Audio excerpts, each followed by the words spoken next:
Hey, what's up? This your girl, Mikkel. Mikkel, the awoke goddess. Like, comment, share, subscribe. Turn the bell so when I drop in, upload a video, you'll be notified. So turn the bell, ding, ding, ding, ding. And I hope everyone is having a day of just being a competition and having favoritism with your own self. I'm also having a day of being a competition and having favoritism with my own self. I appreciate all the love and support. And thanks again for tuning in with me for another video. For today's topic subject title is going to be titled Competition and Favoritism, Part 2. I did part 1 of this video, and now this video is part 2. I want to do a little continuation on this subject, on this topic, about this matter. So, in competition and favoritism, it starts in the home. It always starts in the home with our parents and our family. So, some parents are narcissistic, and some are covert narcissists. A covert narcissist is someone that on the outside they appear nice and caring and helpful, like they're just so loving and love to help people. But on the inside, they're secret devil, and they evil, they scheme, and they just can't be trusted. They're evil demons, and they just are bad people, dysfunctional, and they're full of mental illness. They have a lot of secret, underlying mental issues.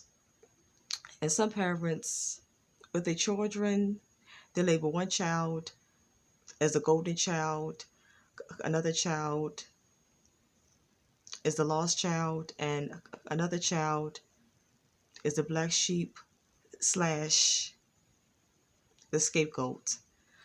So with the golden child, they label a child as a golden child.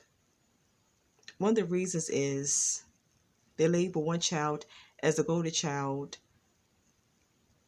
because of looks. One of the reasons is based on looks.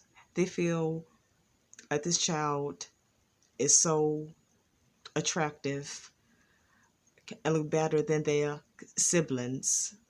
They feel like this child is their best looking child.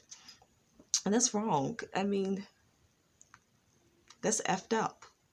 That's really messed up, because as a parent, you should feel like all your children are beautiful equally. You should not put one child over the other child.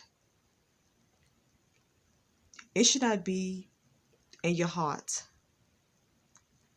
that one child looks better than the other child.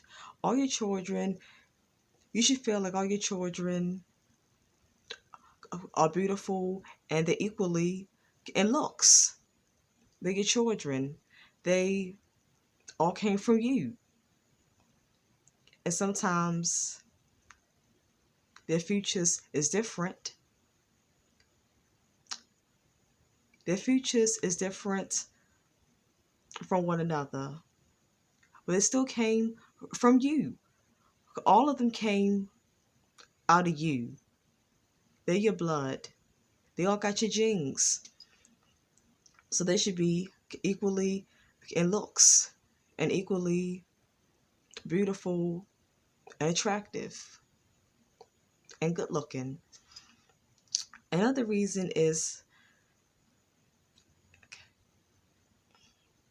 and a golden child or a family member might be more smart and intelligent, might get better at higher grades in school. The IQ could be higher. They could be more outgoing, more ambitious, more driven, more competitive, more hardworking. But you should never tell another child of yours or a family member or a child that's a family member of yours. You should never tell them, well, why can't you make good and high grades in school like your sister or your brother?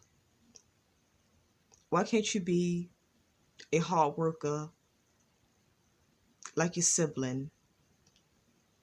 Be driven and competitive like your sibling. Why can't you be like that? Why can't you be this way? Or a child in your family. Don't compare a child in your family. Don't compare them to another child and say, why can't you make good grades and have a high average like so-and-so? I mean, all children are different. Always one child is smarter in school than another child. That don't mean that the other child, they get less grades and lower grades is totally slow, dumb, and useless. All the child gets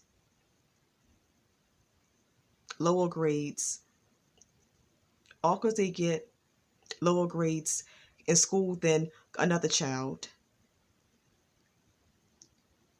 That don't mean that child is totally slow,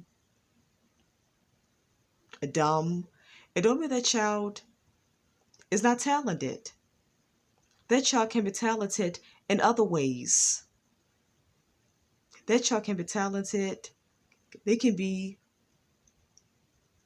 autistic. That child might can draw good.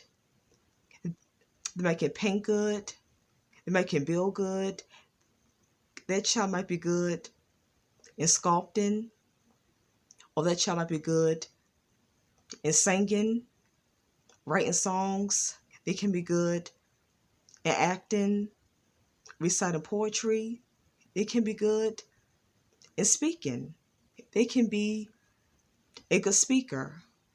They can be good in sports and basketball and football, running track, playing an instrument. That child might be good in writing books, writing novels, being an author. That child can be talented in their own different way. They can be talented in their own different, unique way.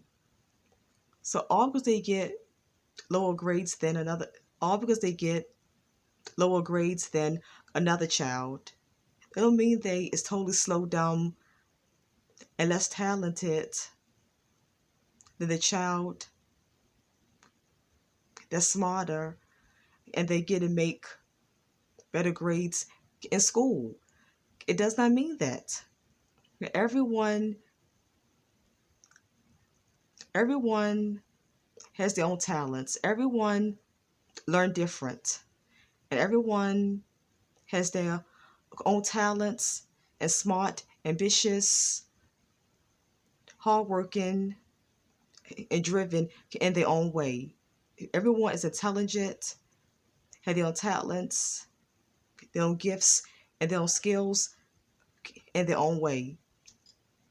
So if you experience this at home with your parents and family, and then out in society, in school, in the workplace, and in society, chosen ones and targeted individuals, TIs, don't get worried.